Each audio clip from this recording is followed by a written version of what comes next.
I happened to buy a package of Wrigley's Juicy Fruit chewing gum at the Chicago airport a couple of months ago for $1.32. And what I'd like to tell you is that that $1.32 is about what at that time this Duracell alkaline 2U6 9-volt transistor radio battery cost you. And this battery will cure a number of patients of incurable diseases, including tuberculosis, hepatitis, Epstein-Barr, herpes, and HIV, and many other emerging viruses about which you have never heard and some of which you have. This includes Ebola, hantavirus, the viruses that will be used, if it happens, in biological warfare, including botulism,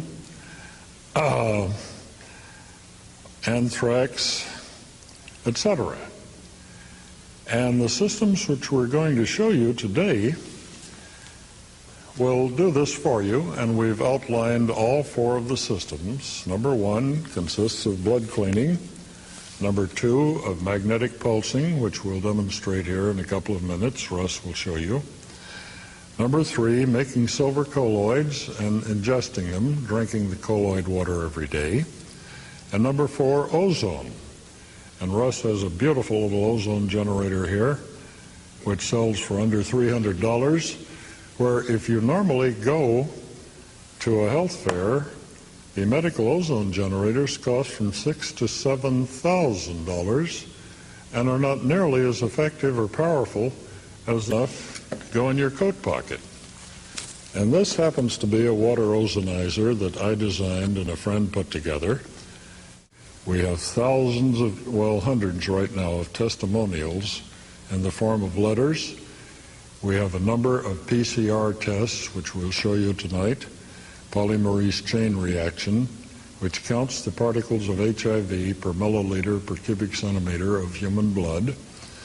We have the befores and afters, and if you're a medical professional, you can get your hands on these, look at all of the blood testing that went in along the way. So what I'm going to do for the camera now is just hold these up for a second so you see that we have them. This is not just conversation, it's not metaphysical, pardon the word, bullshit. But these happen to be PCR tests, polymerase chain reaction tests, named by Kary Mullis, who got the Nobel Prize for discovering this test in 1993.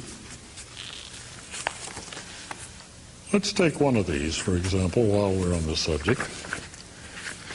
And this chap happened to have an initial HIV, according to PCR, of 418,478 particles of living virulent HIV in his blood. He was quite laden down with symptoms.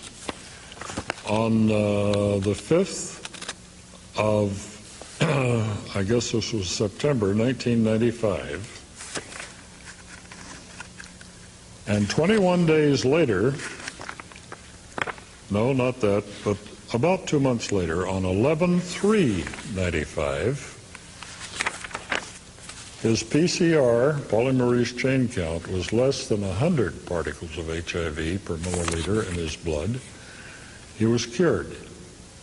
He was symptom-free. He went back to work, has been at work ever since 1995 with no symptoms whatsoever. And where have you read that there is no cure for HIV, no cure for AIDS? It was presumed that HIV was the cause of AIDS.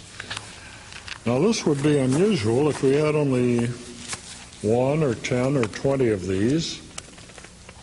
Instead, we have hundreds of these from hospitals all over the United States. We have them here from a hospital in New York. This is a report that the dying woman's brother sent to us. She's now well and back at work.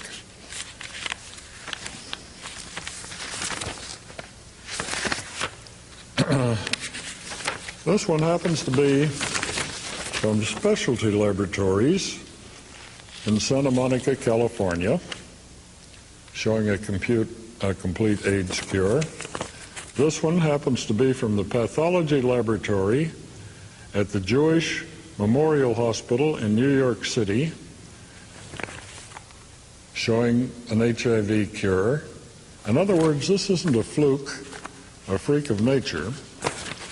It was interesting to note that the first of these tests, which were sent in 1995 to this IDL laboratory in San Leandro, California, were not returned to the doctors, the MDs who took the tests, took the blood, put it on dry ice and shipped them, until considerably after they were remained. What happened?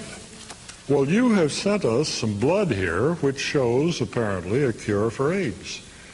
You people know that there's no such thing as a cure for AIDS. What are you trying to do? Make this laboratory look silly? We can't return these results. What they were saying, it wasn't politically correct to mention that there were results. What they did next,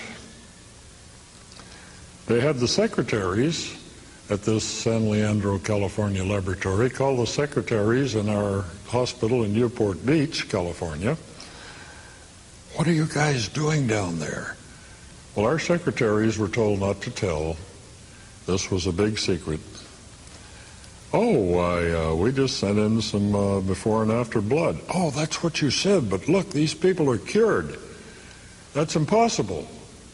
We don't want to send these tests back. It'll make us look silly when you reveal that you're playing a joke on us. No, we're not playing a joke on you. This is real. After stacks of these tests, they began returning them in real time when we told them what we were doing. But what happened to me?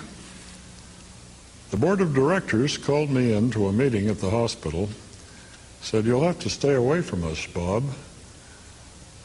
What you're doing is not FDA approved.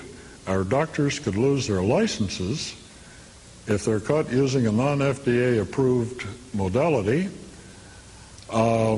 This is an embarrassment to us. You've insisted that you not charge the patients anything for the protocol. You're cutting into our living. Get out of here and don't come back." They have strains of tuberculosis now which do not respond to the most powerful antibiotics known, namely the drip in their blood, and they're dying. They could be cured in 2 days with blood cleansing, and you'll never hear about it, you'll never read about it in the popular press because it is not politically correct. And I guess most of you know that penicillin, the miracle worker, was not invented by Dr. Lord Fleming in the late 30s, early 40s. It was invented in 1882 in Brazil, published as a matter of record in their medical journals at that time, and disbelieved by 99% of the doctors, just like the doctors disbelieved the circulation of blood, which was discovered, and many other things. Now, the same thing is happening with blood electrification.